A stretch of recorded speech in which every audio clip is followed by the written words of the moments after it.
Welcome, children. We are discussing the chapter Human Health and Disease. This is chapter 8 of class 12th biology. So, in this chapter, we have already discussed concept of health and disease, common infectious diseases, under which we have already discussed bacterial, viral, protozoan, helminth, and fungal diseases, preventive measures and control measures. Then we have already discussed immunity and immune system. Today in this session, we'll discuss about AIDS, its transmission, life cycle of HIV, and prevention. So, what will be your learning outcome at the end of this session? At the end of this session, you will be able to define term retroviruses. You will be able to write the expanded form of AIDS, HIV, ELISA, NACO. You can state the name of causative agent of AIDS. You will be able to describe the ways of mode of transmission and probable symptoms of HIV infection. You can draw and label the life cycle of HIV. You will be able to discuss about the mechanism of how HIV infects the host cell. You will be able to describe the ways for diagnosis and prevention of HIV infection. And so far what you know about this chapter, let us see. You are able to define terms like antigen, antibody, pathogen, immunity, and you understand the role of B and T lymphocyte. You also know the types of T lymphocytes and how they are helpful in defense mechanism. You are able to describe the structure of virus and how virus infects any host cell. Then you also know the know how to discuss about the pathogenic role of viruses. So on the basis of your this knowledge, let us start our discussion. So children, AIDS, the full form is acquired immunodeficiency syndrome. So this is caused by a virus, that is HIV, human immunodeficiency virus. So like all other viruses, it is also composed of a protein coat and a genetic material which is present at the center. Okay. So let us see what is acquired immunodeficiency syndrome. Acquired means it is acquired during lifetime. That means it is not inherited, rather it is acquired in the lifetime when our body encounters the pathogen. Immuno means hampers the immune system. Immune system को ये hamper करता है, affect करता है. Then syndrome means group of symptoms. Okay, so it is acquired immunodeficiency syndrome. So it is a type of infection in which the immunity of the person is destroyed, because of which symptoms are seen. And this infection or these syndromes are acquired in the lifetime. It is caused by HIV virus, that is human immunodeficiency virus, which is a retrovirus. What is retrovirus? Retroviruses are those viruses which contain RNA as their genetic material. So, it is a retrovirus which contains a protein coat which encloses a RNA particle. AIDS was first reported in 1981. Let us see how AIDS or HIV infection is transmitted. So these are some of the mode of transmissions. The most common method of transmission of HIV are unprotected sex with an infected partner, then sharing needles with infected person. Okay, there are two other methods I have shown here, but these methods by which the transmission takes place are almost eliminated as risk factor for HIV transmission. तो इसको हम control में ला चुके हैं, लेकिन first दो जो है उसको हम कंट्रोल में अभी तक पूरी तरह नहीं लाए हैं। लेकिन ये जो नेक्स्ट नीचे जो दो पिक्चर दिया है मैंने, वो दो मेथड को हम कंट्रोल में ऑलरेडी ला चुके हैं। जैसे फर्स्ट वन है transmission from infected mother to foetus, mother से फीटस तक। ये कैसे कंट्रोल किया गया है, how it is under control.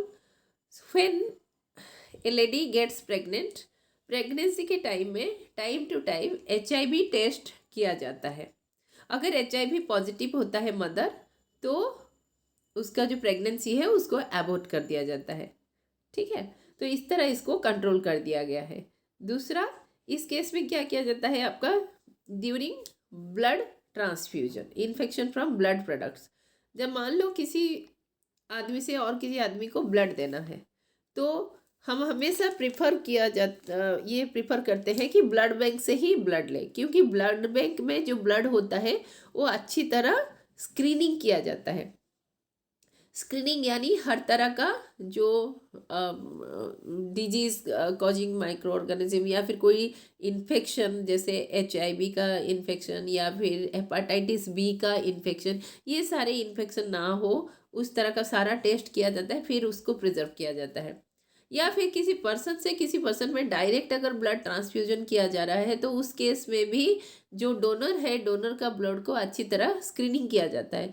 तो ये दो मेथड है, ये दोनों मेथड के द्वारा हम ऑलमोस्ट HIV का जो रिस्क है उसको हम हटा चुके हैं।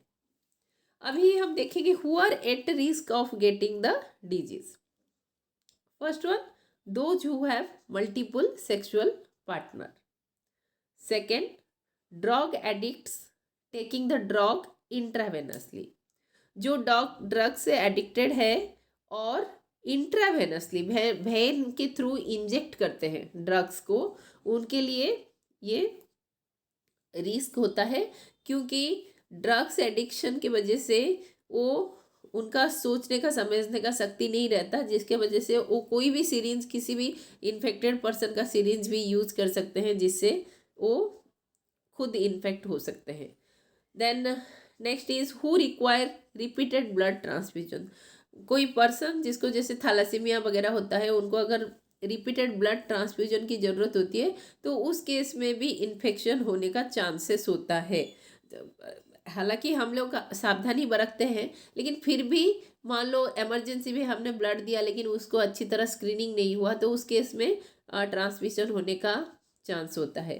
Then children born to an infected mother, तो मदर अगर इन्फेक्टेड है तो चिल्ड्रन में चला जाता है, लेकिन इसको टेस्ट किया जाता है ड्यूरिंग प्रेगनेंसी। अगर पता चलने पर हमने जैसे बताया उसको अबॉर्ट कर दिया जाता है। लेकिन जैसे गांव में कुछ अनपढ़ लोग होते हैं जो कि प्रेगनेंसी के टाइम हॉस्पिटल नहीं जाते, उसका टेस्ट वगैरह नहीं कराते, तो उस केस में ये रिस्क बन जाता है। चलिए अभी देखते हैं कि हमारा जो कुछ मिसकंसेप्शंस है, कि हम मिसकंसेप्शन है कि हम किसी को टच करने से या फिर मच्छर के काटने से HIV ट्रांसमिशन होता है। तो ऐसा होता है, ऐसा नहीं होता। ये हम यहाँ से जानेंगे कि कौन कौन सा मेथड से नहीं होता ट्रांसमिशन, लेकिन हम सोचते हैं कि ट्रांसमिशन होता है। और ये सब सोच के हम जो इन्फेक्टेड पर्सन है उसको हम मोरल सपोर्ट देने के बदले हम उसको आइसोलेट कर देते हैं और उसको हम ज़्यादा स्ट्रेस में रखते हैं। तो ये पूरा पर गलत बात है। इसीलिए हमको ये जानना ज़रूरी है कि किसके थ्रू ये ट्रांसमिट होता है और किसके थ्रू ट्रांसमिट नहीं होता है। तो बच्चे, आप तो जान लेते हो, आप पढ़ लोगे, आप जान लोगे, लेकिन हमको हमारे सोसाइटी में अवेयरनेस फैलाना है। तो देखते हैं किससे किससे हमारा ट्रांसमिशन नहीं होता। एक है इंसेक्ट बाइट, मच्छर काटने से या फिर कोई इंसेक्ट काटने से नहीं होता। देन टॉयलेट सीट्स, किसी पर्सन का यूज़ किया हुआ टॉयलेट, अगर कोई इन्फेक्टेड पर्सन का टॉयलेट को कोई दूसरा हेल्दी पर्सन यूज़ करता है तो उसमें भी ट्रांसमिशन नहीं होता। देन किसिंग से भी ट्रांसमिशन नहीं होता। शेयरिंग कटलेरी, यानी चम्मच या आप फॉर्क वगैरह कुछ यूज़ करते हो कि इन्फेक्टेड पर्सन का, तो उस केस में भी ट्रांसमिशन नहीं होता। देन टचिंग, किसी को टच करेंगे या फिर हैंडशेक करेंगे तो उस केस में भी ट्रांसमिशन नहीं होता।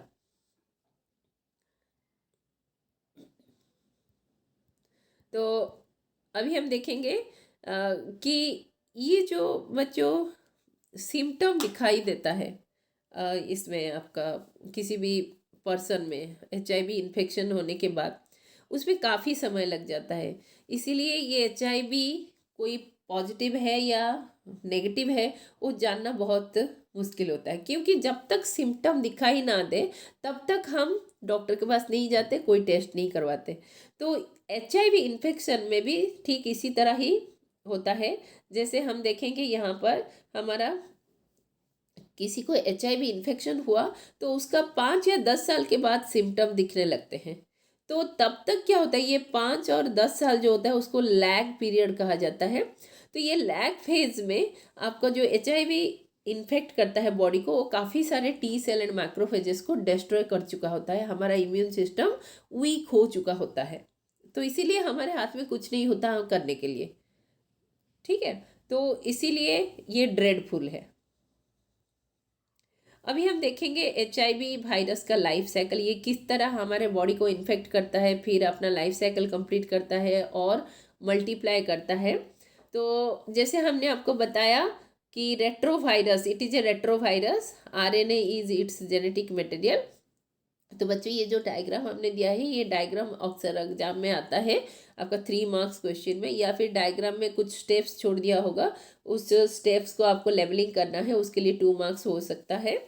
तो ये जो बच्चों ये जो है cell, this is a cell, ये आप सेल देख सकते हो, ये एक सेल है, ठीक है। Sorry, this is boundary wall, so this is the cell. ये देखो बच्चा, ये है सेल, तो ये होस्ट सेल है। ये होस्ट सेल को, दिस इज द रेट्रोवायरस, ये रेट्रोवायरस इसको इन्फेक्ट कर रहा है, ठीक है। तो रेट्रोवायरस जब इसको इन्फेक्ट करता है, यू नो दैट, बच्चे आप जानते हो कि जब वायरस कोई होस्ट सेल को इन्फेक्ट करता है तो उसका प्रोटीन कोड बाहर रह जाता है और उसका सिर्फ जो जेनेटिक मटेरियल है वही होस्ट सेल के अंदर जाता है। सो सिमिलरली हियर ऑल्सो ये एक रेट्रोवायरस है जिसका एक प्रोटीन कोट है, और ये एक प्रोटीन कोट है और उसके अंदर ये RNA है। तो ये जब इन्फेक्ट करता है होस्ट सेल को तो सिर्फ इसका जो RNA है वो अंदर आता है, और ये RNA फिर DNA में कन्वर्ट होता है। हाउ? आपको अगर याद होगा तो हम आपको molecular basis of inheritance chapter में हम आपको बताए थे कि सेंट्रल डॉग्मा में एक पाथवे होता है जिसमें कि RNA DNA में कन्वर्ट होता है बाय रिवर्स ट्रांसक्रिप्शन, और उसके लिए जो एंजाइम की ज़रूरत होती है उसका नाम है रिवर्स ट्रांसक्रिप्टेज। तो रिवर्स ट्रांसक्रिप्शन के द्वारा ये जो RNA था, RNA अभी DNA में कन्वर्ट होता है, एंड नाउ दिस DNA, यहाँ स्टेप वाइज लिखा हुआ है बच्चों, ये स्टेप्स सारे आपको याद रखना है।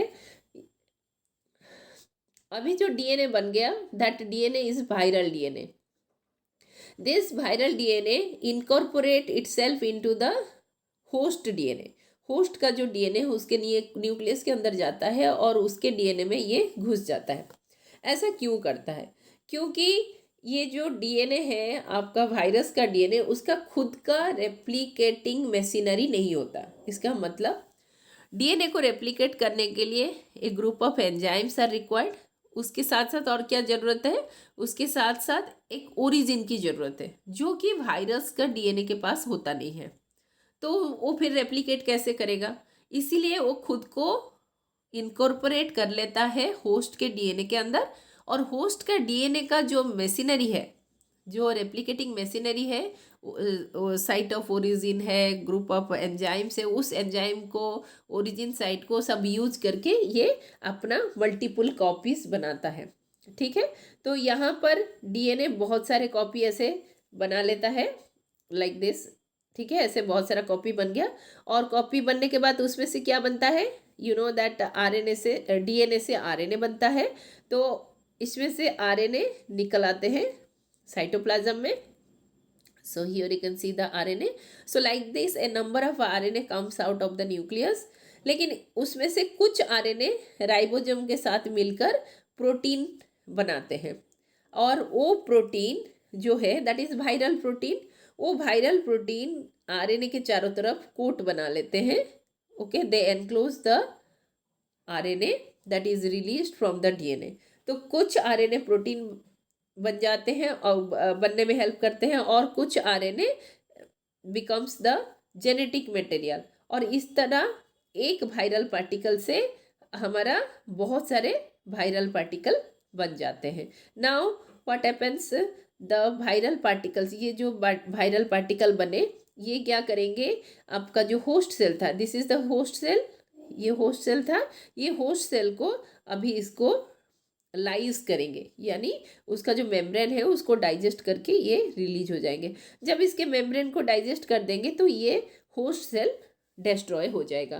तो इसी तरह एक वायरस से काफ़ी सारे वायरस बन जाते हैं and now they are ready to attack other host cell. तो अभी हम देखेंगे होस्ट सेल क्या है. यहाँ पर होस्ट सेल है बच्चों, याद रखो, मैक्रोफेज या तो फिर टी हेल्पर सेल. हम आपको टी सेल का 4 टाइप्स बताए थे, उसमें से टी हेल्पर सेल एक तरह का टी सेल है. तो ये टी सेल हेल्पर सेल को इन्फेक्ट करता है और उसको डिस्ट्रॉय करता है.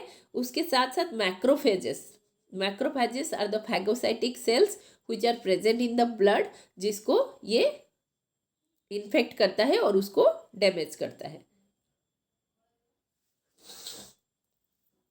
ये बच्चों यहाँ पर मैं उसका जो HIV का लाइफ साइकिल दे रही हूँ स्टेप बाय स्टेप. अगर आपको उसका स्टेप्स पूछा जाए तो आप इसको लिख सकते हो, और अगर आपको डायग्राम पूछा जाए तो आप पहले जो हमने इससे पहले जो डायग्राम दिया उसको आप लिख सकते हो.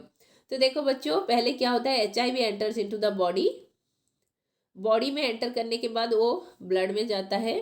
ब्लड में मैक्रोफेज को इन्फेक्ट करता है which act as HIV factory, जहाँ पर HIV अपना रिप्रोडक्शन करता है. और किस तरह वो मैक्रोफेज के अंदर जाने के बाद किस तरह अपना मल्टीप्लिकेशन करता है वो हम देखेंगे.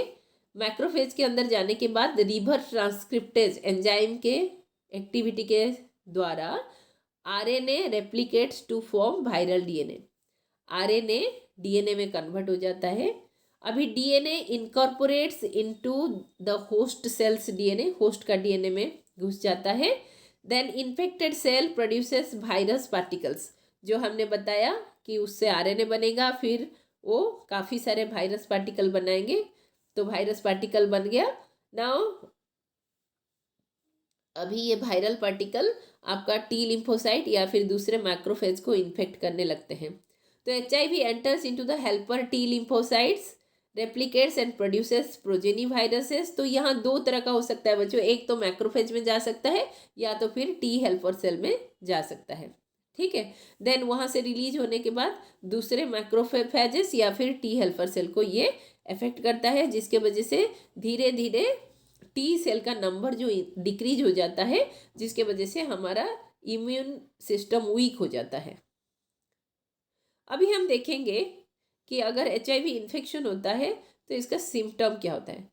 लेकिन बच्चों यहाँ एक बात बताना मैं आपको चाहूँगी कि HIV इन्फेक्शन होने से HIV की वजह से कोई इन्फेक्शन नहीं होता, लेकिन हमारा इम्यून सिस्टम जब वीक होने लगता है तब कुछ अपॉर्चुनिस्टिक पैथोजन होते हैं.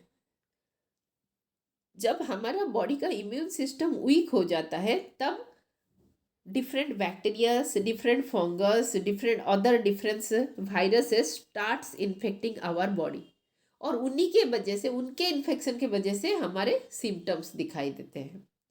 लेकिन HIV के वजह से कोई सिम्टम्स नहीं दिखाई देता. HIV के वजह से सिर्फ हमारा इम्यून सिस्टम वीक होता है, और वीक हो जाने की वजह से दूसरे जो पैथोजन है वो अटैक करते हैं बॉडी को, और उन्हीं के अटैक की वजह से सिम्टम्स दिखाई देता है. तो यहाँ पर कॉमन जो सिम्टम्स दिखाई देता है, यानी जो अपॉर्चुनिस्टिक पैथोजन से वो इन्फेक्ट करने से क्या क्या सिम्टम दिखाई देता है, देखो बच्चों, फीवर, डायरिया, वेट लॉस, और ये सबसे बड़ा सिम्टम होता है टी लिम्फोसाइट, जो हेल्पर टी लिम्फोसाइट होता है उसका नंबर डिक्रीज हो जाता है. ओके, तो अभी हम देखेंगे कि ये एड्स में क्या होता है, देखो HIV पॉजिटिव होना और एड्स ये दो चीज़ अलग अलग है। कोई HIV पॉजिटिव है तो काफ़ी सालों के बाद ही उसको एड्स से हम बोल सकते हैं। HIV पॉजिटिव है, उसका लैग फेज है 5 to 10 years, तब तक हमको कोई सिम्टम नहीं दिखाई देगा, तो उसको हम एड्स पेशेंट नहीं बोलेंगे, उसको हम सिर्फ HIV पॉजिटिव बोलेंगे।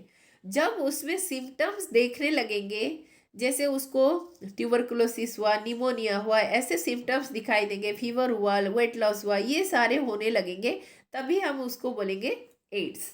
ओके, तो HIV infected person suffers from infections like mycobacterium, viruses, fungi and parasite like toxoplasma। तो ये सारे जो पैथोजन होते हैं जनरली इन्फेक्ट करते हैं जो HIV पॉजिटिव होते हैं, यानी जिनका इम्यून सिस्टम वीक हो जाता है। इसको हम डायग्नोसिस करते हैं by ELISA test. Full form of ELISA is enzyme linked immunosorbent assay, very important children. Then it can be the treatment can be done by antiviral drugs which is partially effective। हम cure तो नहीं कर सकते लेकिन उसको control कर सकते हैं, and they can only prolong the life of the patient. हम कंट्रोल थोड़ा बहुत कर सकते हैं जिसके वजह से पेशेंट का जो लाइफ स्पैन है वो थोड़ा इंक्रीज हो सकता है। अभी हमेशा ये बात रहा है कि prevention is better than cure, तो क्यों ना हम प्रिवेंट ही करें to get the infection. As AIDS has no cure, prevention is the best option. Okay, so in our country the national AIDS control organisation, this is very important children, इसका आपको full form पूछा जाता है NACO, national AIDS control organisation, and other non government organization, that is NGOs, are doing a lot to educate people about AIDS। तो ads से खुद को बचाने के लिए ओनली अवेयरनेस इज सफिशिएंट। उसके लिए ना कोई वैक्सीन है ना कोई दवाई है, कुछ नहीं है बच्चों। उससे बचने के लिए खुद को या फिर हमारे समाज को बचाने के लिए सिर्फ खुद को अवेयर करना है और समाज को भी अवेयर करना है। This is the only method. So इसके लिए हमको क्या क्या करना चाहिए, प्रिवेंटिव मेजर्स क्या क्या है हम देखेंगे अभी। Making blood safe from HIV, जो ब्लड बैंक में ब्लड होता है उसको अच्छी तरह स्क्रीन करना है, या फिर किसी अदर पर्सन से हम ब्लड ले रहे हैं तो उसको अच्छी तरह स्क्रीनिंग करके उसके बाद उससे ब्लड लेना है। Next, ensuring the use of only disposable needles and syringes in public and private hospitals and clinic। Private hospital या फिर क्लिनिक में हमेशा हमको ये ख्याल रखना चाहिए कि जो सीरीज हमारे ऊपर यूज़ किया गया है उसको डिस्पोज कर दिया गया है या नहीं, या फिर हमको ये भी देखना है कि हमको जो हमारे लिए जो सीरीज यूज हो रहा है that syringe is new one, sealed one और नॉट। ठीक है, उसके साथ free distribution of condom, controlling drugs abuse, क्योंकि यह अनसेफ सेक्स के वजह से ज़्यादा स्प्रेड होता है, इसीलिए फ्री में हेल्थ सेंटर में कंडोम दिया जाता है, एंड कुछ बैरियर मेथड्स भी दिए जाते हैं। सो उसके साथ साथ कंट्रोलिंग ड्रग एब्यूज, जो ड्रग एडिक्टेड होते हैं कैसे वो ड्रग एडिक्टेड ना हो उसके लिए अवेयरनेस देना है, क्योंकि ड्रग्स एक बार ले लिया तो धीरे धीरे वो एडिक्ट हो ही जाता है। तो अगर उसका एडवर्स इफेक्ट क्या है अगर कोई जानेगा तो वो ड्रग्स लेने से पहले थोड़ा बहुत सोचेगा। ठीक है, तो इसीलिए हमको ये अवेयरनेस फैलाना है। Advocating safe sex and promoting regular checkup for HIV in susceptible populations are some like your some of the methods to prevent HIV infection। so safe sex कैसे किया जा सकता है, अगर कोई मल्टीपल पार्टनर है तो उसको रेगुलर HIV टेस्ट करवाना है, ये सब जानकारी होना चाहिए। तो बच्चों ये यहाँ पर मैं आपको पूरा समरी दे रही हूँ आज हमने जो पढ़ा। आपका रिवीजन के लिए, प्रैक्टिस के लिए ये चार्ट बहुत ही काम में आएगा। देखो एड्स, एड्स का पहले कॉज, देखो कॉज क्या है बच्चों, रेट्रोवायरस, जिसका नाम है HIV, human immuno deficiency virus. ये डिटेक्ट कैसे करेंगे, डिटेक्ट करने का मेथड है PCR, पॉलीमरेज चेन रिएक्शन, ठीक है। Then ELISA, enzyme linked immunosorbent ऐसे, और उसका एक कन्फर्मेटरी टेस्ट है जिसका है नाम वेस्टर्न ब्लॉट, ठीक है। This is very important children, confirmatory test is western blot, okay. Symptoms में है fever, diarrhoea, weight loss. Other symptoms includes the disease caused by the action of other viruses and fungi. Transmission, sexual contact with infected person, transfusion of infected blood, sharing infected needles from infected mother to the child. So these are the method of transmission. Then prevention, prevention में use of sterile needle, surgical instruments, syringe, etc. Then protected sex, counseling before and after the test. NACO, that is National AIDS Control Organization, has started number of programs in order to prevent HIV transmission. So ये आपके पूरा summary है यहाँ पर। सिर्फ आपका life cycle जो है that is diagrammatic representation and schematic representation, so इसको हम यहाँ पर नहीं दे पाए, otherwise all other things related to AIDS are given here. तो चलिए बच्चों, इस बार भी हम आपका टेस्ट करेंगे, कितना ग्रास्प किया आपने। First go through the question, then you see the answer. The first question, HIV attacks B cell, helper T cell, killer T cell, polymorphonuclear leukocyte.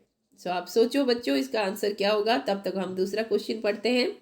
ELISA means enzyme linked immunosorbent analysis, enzyme linked immunosorbent antibody, enzyme linked immunosorbent assay, enzyme linked immunosorbent antigen.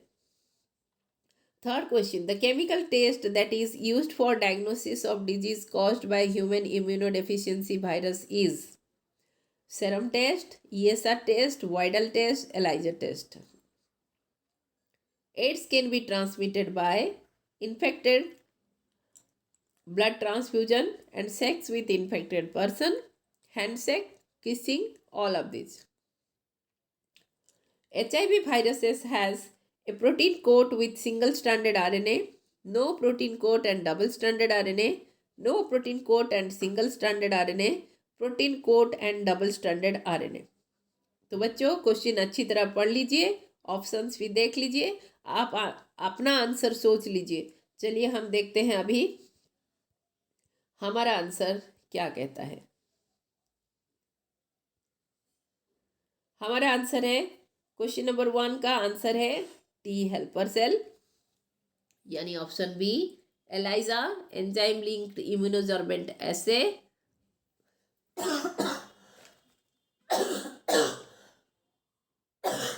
Excuse me,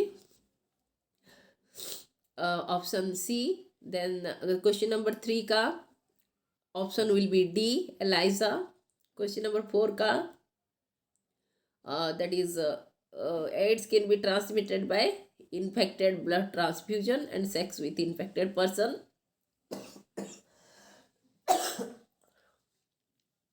Then question number 5 का answer है protein coat with single standard RNA.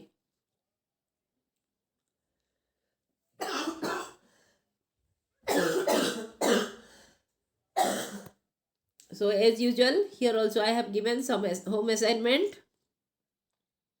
ये home assignment करना मत भूलिए बच्चों, ये आपका revision test आप बोल सकते हो। तो ये question please go through this question by pausing the video. If you have gone through the video properly then definitely you can answer it. Okay, so thank you बच्चों, thank you very much. So look for our next topic Our next topic is cancer, types, causes, diagnosis, and treatment. Thank you for viewing. Keep watching. Thank you.